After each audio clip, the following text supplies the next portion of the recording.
This meeting is being recorded. So we are recording, and today we are going to talk about Chapter 10, y'all, which is our modifiers.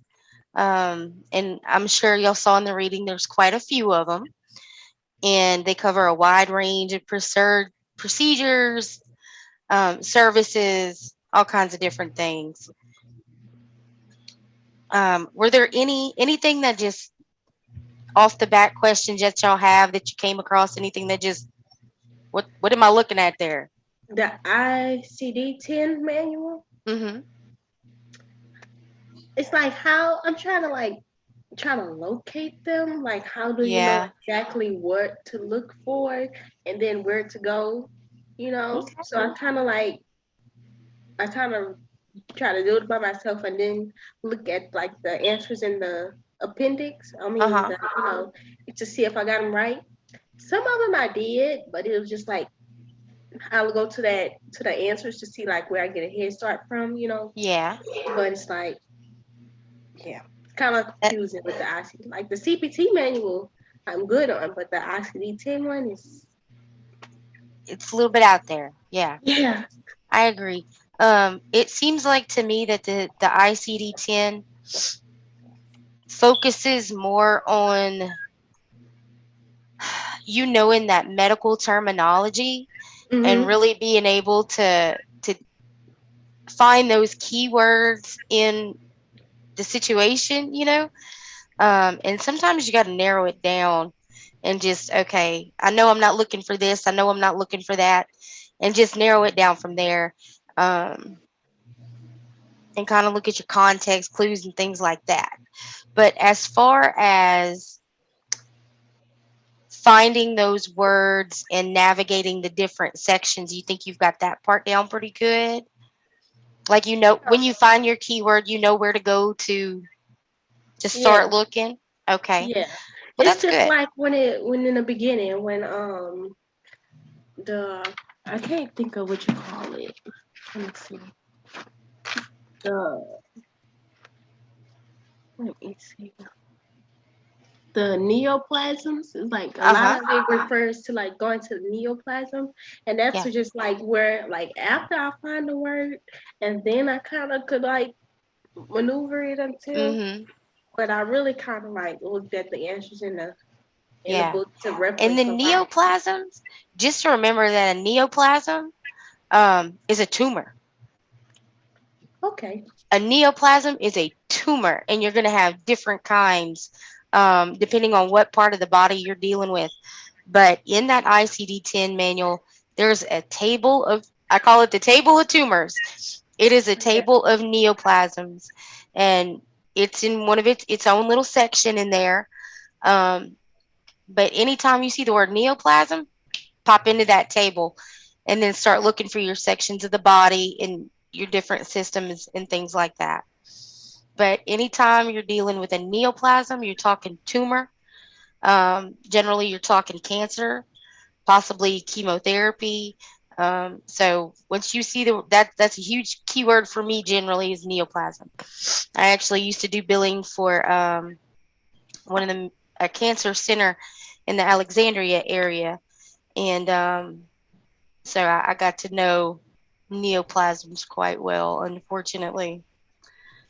But yeah, and you'll learn stuff like that, Precious, once you get into a job where you're working for a doctor or a clinic that has a specific specialty.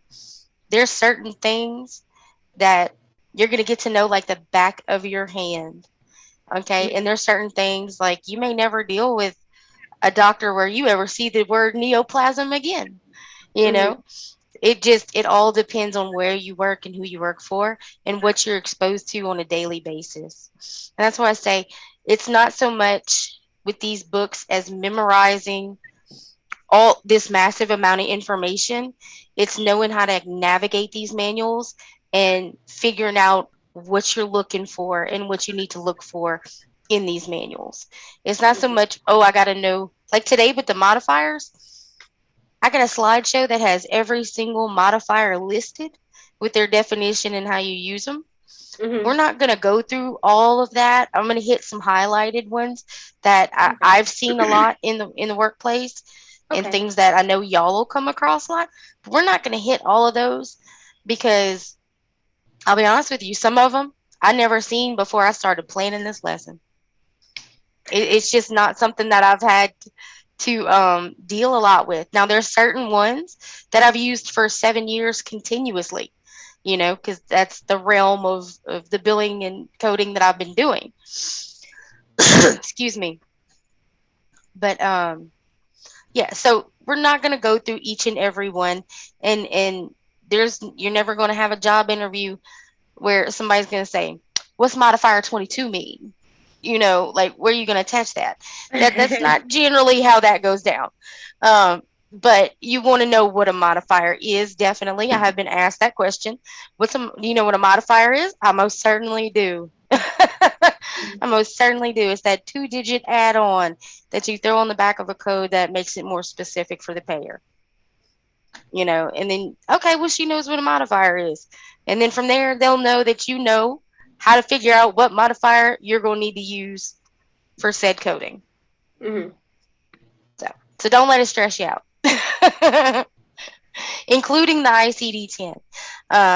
And like I say, the more that y'all get into these manuals and play around with them in the situations that are going to be put up to you in the workbook and the theory and practical sections of the chapters, y'all get more familiar and more confident with going through the manuals and finding the information that you need to find. But I may see, because you're not the only person who's had a question about how to locate things in the ICD-10 manual. We may do, I'll look ahead and see if we go into any great detail in the modules with that. And if we don't, I'll make sure to either make a video. Maybe we'll have a Zoom meeting that is just ICD-10. Maybe we can have one that's just CPT if that's something that y'all are Yeah. interested Yeah. in knowing. And we'll just do a session on just that and Yeah. just break it all Especially the down. ICD-10 manual, like where we do like some examples and then we Hmm. can go.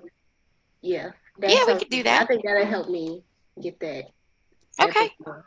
Yeah. Then I will let me make a note and we'll put it on the schedule and I'll come up with something. Thank you. No problem. That's what I'm here for, y'all. And the more input y'all give me, the more y'all could get out of this. You know what I mean? Um, I've never gone through a coding and billing certification class. Everything I've learned has been on the job. So if there is something that y'all think that could help me help y'all, I'm open to that. I'm all about positive feedback. So let's see. An ICD-10. Okay. All right. Very good. So any questions about modifiers? Anything y'all came across in chapter 10 that was just blew your mind?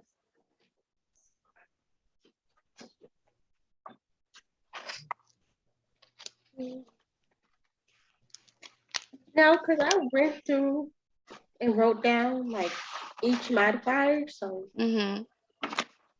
that's fine. You're so on top of things, Precious. I love it. I love it. You're so on top of things. What about you, Brianna? I know you're newer to the course, but did you get a chance to read over chapter 10? Was there anything you had a question on in particular? No, ma'am, I'm just trying to catch on to things pretty good. I gotcha. I gotcha. Well, you're doing a good job so far, so just keep it up, okay? Yes, And ma'am. thank you for joining us today. Appreciate it. Yes, You ma'am. taking the time. I like to get to talk to y'all every now and then. Um, it's I always see your names and your assignments and stuff, but it's nice to put faces with names and hear your voices and get to check in with y'all and make sure everything's okay on your end. All right, so I'm gonna jump over to the PowerPoint real quick, um, and we'll go through some basic things about modifiers and hit some real specifics on a few of them, that are things that y'all will most likely run into, stuff that I've seen a lot. Let's see.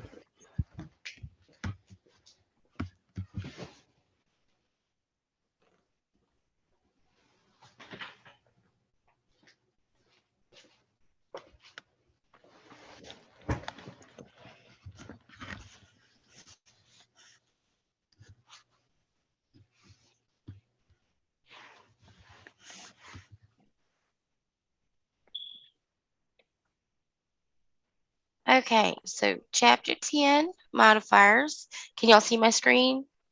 Yes, ma'am. Okay, awesome. Good deal. All right. All right, so like we talked about, your CPT modifiers are going to be the little 2-digit numbers,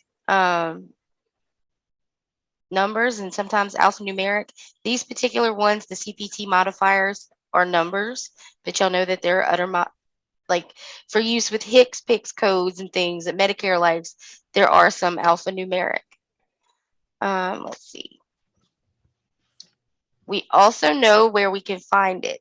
Appendix A in your CPT coding manual. I think it's page 917 in my manual. It should be somewhere about there, the same in your manual. And you guys, that, like I was saying earlier, it's not necessary to memorize every single one of these because you're not going to use all of these all the time. Um, So we're going to hit on some important ones, but you will always have these manuals to fall back on. Even when you go to work and you're in your job, you're going to have access to this information just because of the nature of medicine. It's changing, so the information is changing, and therefore we're getting new information all the time. So we have to stay up to date, and your employer should provide you these manuals. They're going to be like your number one tool for billing and coding is the manuals, more so coding than billing. Um, my number one tool for billing was a phone, a phone and an internet connection, so I can talk to insurance companies, Hmm. and internet connection so I can access the doctor records and find out what I need to. And everything, just about everything, is done digitally now, y'all. Um, People will code into the computer. The computer software will spit out a HICFA 1500. It'll get sent electronically to the insurance company. You may or may not get a paper response. It might be digital or via fax. So much is done by computer now, and which is good because that's what enables us to be able to work from home. And in the crazy world that we live in, that is something that I have really been enjoying a lot and taking advantage of. It was really hard for me to hold down a job where I had to be there from 8 to 5 with my kids' daycare getting closed down every other day because of COVID, and then I Hmm. got to miss work. You can only miss so much work before you lose a dang job, you know? So being able to work from home and in this industry it's been a blessing for me. And I definitely hope it is for you guys too. Yeah, that's definitely another reason why I went into medical billing and coding. So, Hmm. like, if my daughter gets sick or something like that, I could be home. I don't have to take off, and Yeah. you know. And what's really great too, um, even if you do work for another company, like the first company that I went to work doing medical billing for, they're a Lafayette based company, and almost everybody in the company is a woman. And so the medical billing and coding field is primarily women. Like we have out of 18 students, I have one man, but and women understand the needs of other women. We understand. I feel you when you want to be with your kid. You know what I'm saying? And that's Hmm. that's how a lot of the companies, they're run by women. And yeah, the bottom line matters, but I also find that they have a sense of family and a sense of understanding when it comes to family, and things like that. So, like I said, I the, I don't know how people with kids survive regular, real strict jobs. I don't know if I'm just crazy or that not together with myself. I find it, once I had a kid, I found it really hard to survive corporate America. But anyway, okay, back to modifiers. If y'all ever catch me rambling, just say so, okay? Um, some of them are used with E&M codes, your evaluation and management codes, and some are not. Some are specifically for procedures. You remember your E&M codes are going to be your 992 whatevers, um, and your procedure codes are going to be those other codes that you use for specific services, specific things. Um, your modifier functions, they are going to let your third party know when the code needs to be changed or altered, whether it is a lateral or bilateral procedure, which means lateral would be one side of the body, bilateral would be both sides of the body. And that's important for them to know how many procedures were done on said day. Um, because remember, there's certain payers like Medicare who will not pay for multiple procedures in certain circumstances in the same day or by the same physician, or so all of that information has to be given so they can reimburse the claim correctly. Okay. Professional services only, which all that means, guys, is this is your doctor's charges, not your facility's charges. Okay, so professional services only, just with the professional caregiver, not the facility, not the place. Okay, it'll also let you know if there was more than one surgeon, or if it was an unusual service, or they had to go above and beyond what that service normally covers.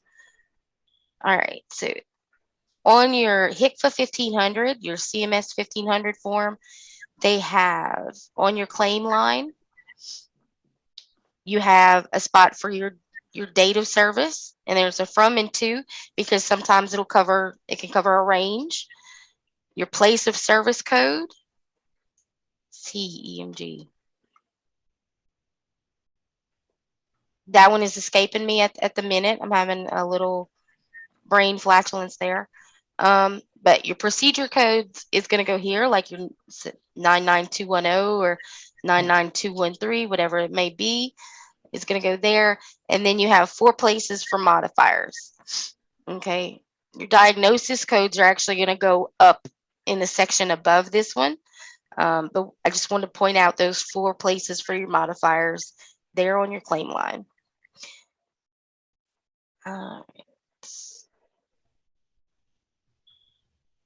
All right, and this is where I go into the specifics on each code.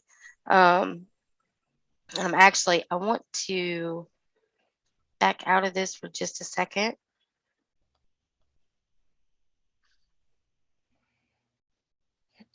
Let's see if I did. Move this to this side.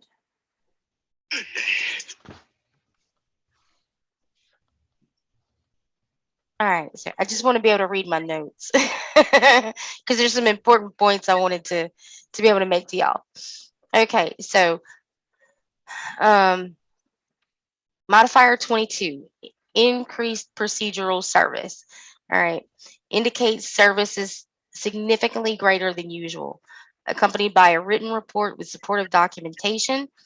And it's going to describe the extra effort that the physician went into for this particular service. And this does not apply to E&M codes because it is a procedural service.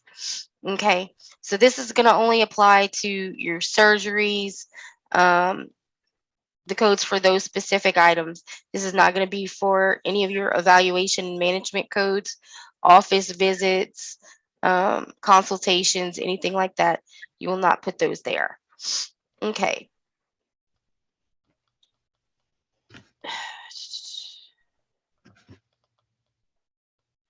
All right. When you use this code, it can up the amount of reimbursement. If you provide the proper documentation that says, yes, the doctor went above and beyond what this code is used for, it'll be reimbursed sometimes 20, 30, 40% more. They'll get paid more because of this modifier. Now, because of that, this code is slapped on a lot of stuff. You know, there's a lot of offices that'll just slap it on there. just to see if they can get that higher dollar amount, which number one is against the law. You don't falsify medical records. Um,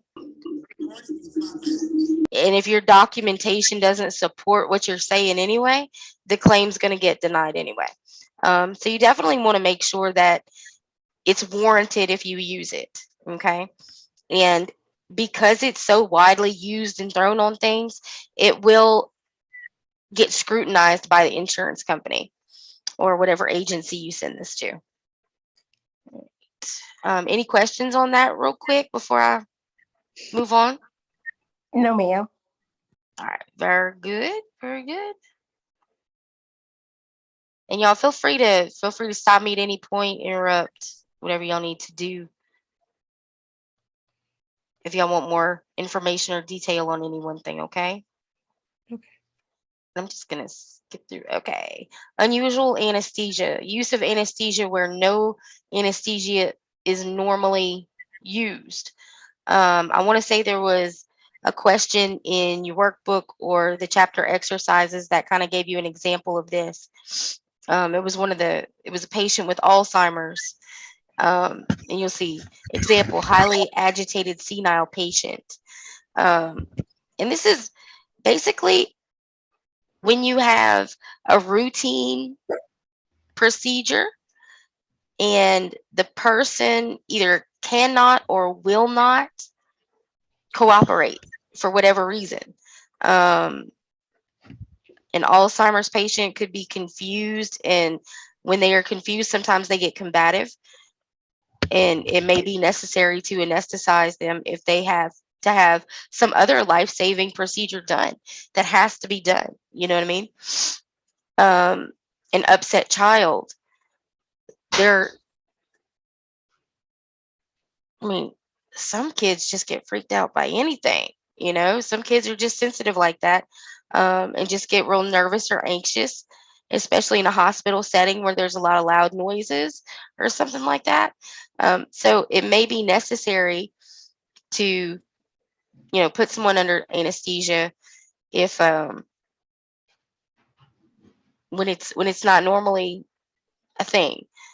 There are those circumstances, and in those circumstances, this is the code you would use. Probably not something y'all are see a lot. That's not something I've come across a lot, but it does happen. All right.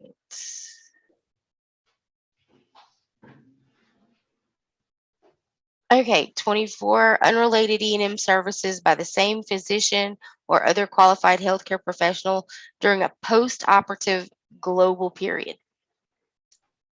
And this stuck out to me because, all right, I had back surgery last year. Okay. It was done by an orthopedic surgeon. He's awesome. If I ever need anything else ortho related, I will be going back to him. Right now, let's see, February the 7th. So I actually think I am still in a post-operative period with him until the end of this month.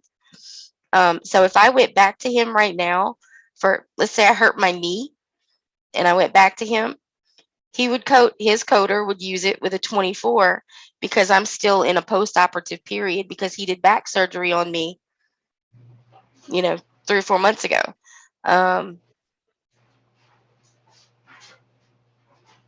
Now, if I went back to him with another back injury that was related to the surgery that I just had, we would not use the 24. It has to be an unrelated service. Okay. Any questions on that?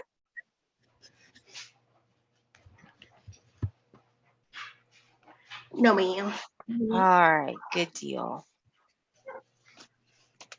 Oh, just to kind of go into a little bit more detail on that. The reason why is because if it's for something that's related to that surgery that I just had, they've already paid him for that. If something else comes about for that, they could adjust his payment that he's already been made, or they could bundle it in with the surgery, the whole surgery pricing, if that makes sense.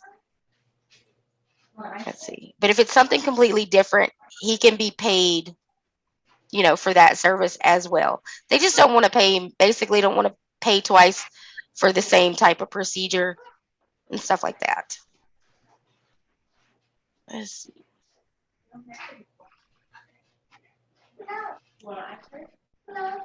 Let's see. Okay, 32 mandated services. Um, I have seen this because I worked for a neuropsychologist who did psychological evaluations for Social Security and disability. So I saw this code quite a bit. We had a lot of evaluations that were um, ordered by the Social Security Administration to be done to either qualify or disqualify someone for their disability benefits. Um, and whenever she had one of these services that was mandated by Social Security and Disability, we had to let, you know, Medicare, Medicaid, whoever, or actually, I think the Social Security Administration paid for those themselves. Um, so we would submit those claims to them, and we did let them know, hey, you asked for this, and that code 32 would let them know that we asked for it.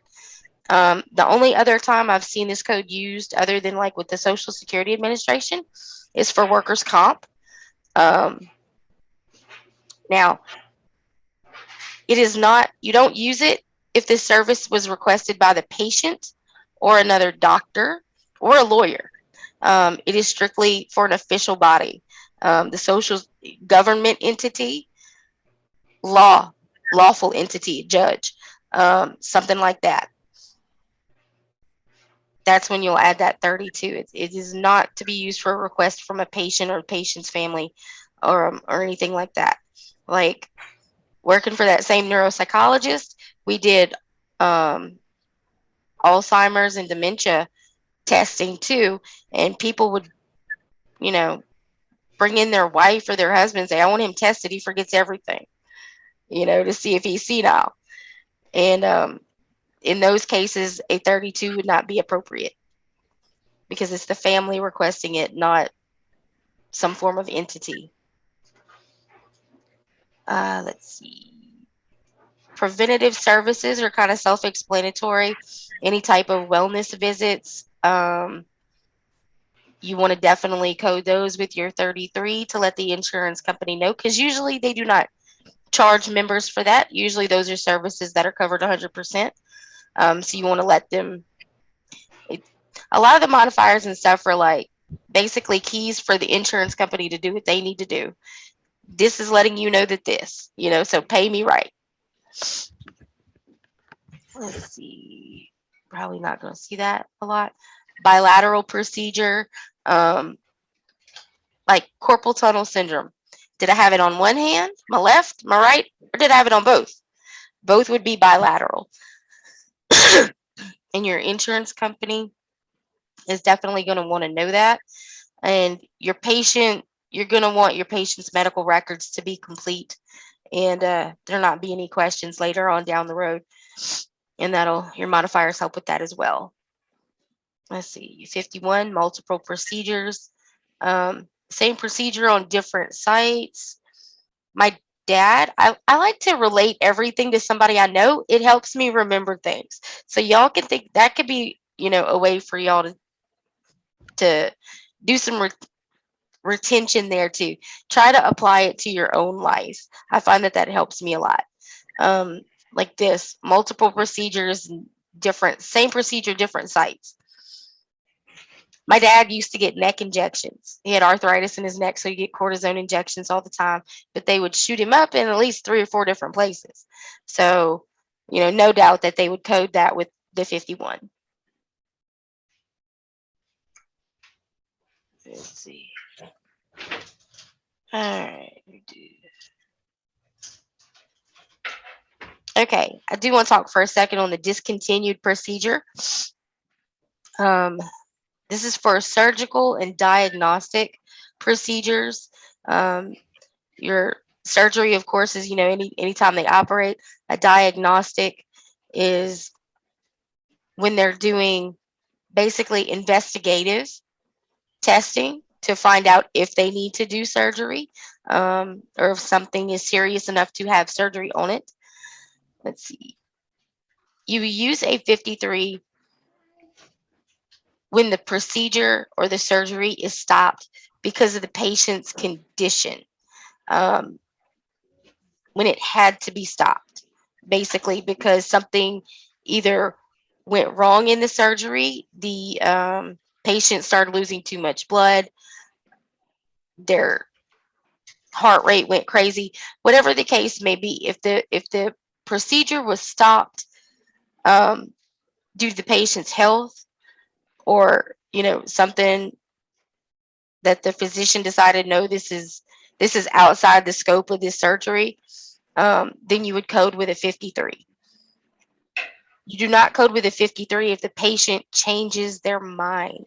If they're on the table and they change their mind, it's not coded with a 53. So that's when your documentation from your surgeon and their assistants is going to be vital when it comes to stuff like this. Yeah, do not use 53 when the patient cancels the procedure. You don't use it with the E&M code. You use it with a procedural code.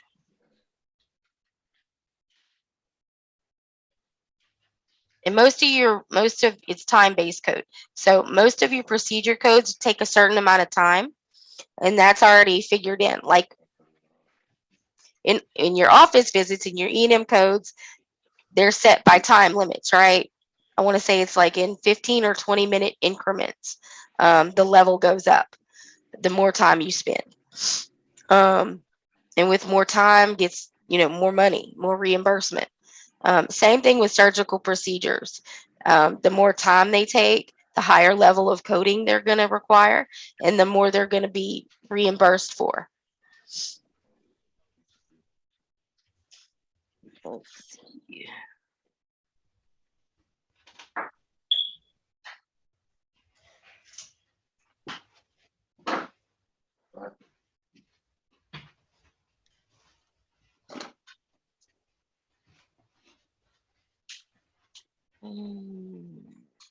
57.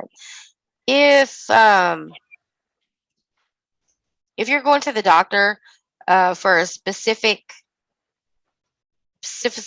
ailment, like say with my back thing, I went, and it probably was 3 or 4 visits and then an MRI and some X-rays before we made the decision. The doctor decided that surgery was my best outcome.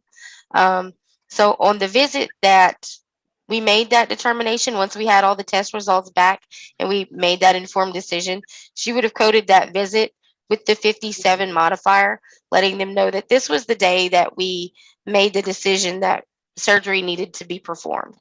Um, and that's going to be important if anything ever comes into question. Like, there are some surgeries where you have to do X, Y, and Z before the doctor will perform the surgery.